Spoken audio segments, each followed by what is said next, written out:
Oversupply sa mga bulaklak nararanasan sa Pangasinan at ilang pang karatig probinsya. Presyo ng mga bulaklak wala pang paggalaw. Silipin sa report. Araw-araw na ang delivery ng mga bulaklak sa mga flower shop na ito sa Mangaldan, Pangasinan. Halos doble rin ang volume ng bulaklak na ibinabagsak ngayon sa Pangasinan at maging sa mga karatig probinsya.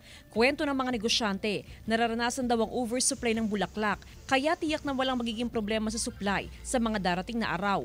Ito lang naman yung presyo ngayon. Nung last week na kuha namin, ganun pa rin. Wala pa naman silang yung sobrang taas, wala. Wala na ring inaasahang paggalaw sa presyo ng bulaklak. Simula pa nung nakaraang linggo hanggang ngayong araw, walang pagbabago sa mababang presyo ng bulaklak. Paliwanag daw ng mga flower producer na nararanasan ng oversupply matapos na ibagsak sa Pangasinan at ibang mga probinsya ang mga bulaklak na dapat sana'y dadalhin sa Bicol Region. Ganun ang nangyari. Kaya yung supply, siyempre, nila yan. I-dispose nila kung saan pwedeng Mura ngayon pero hindi ko lang alam pagdating sa undas.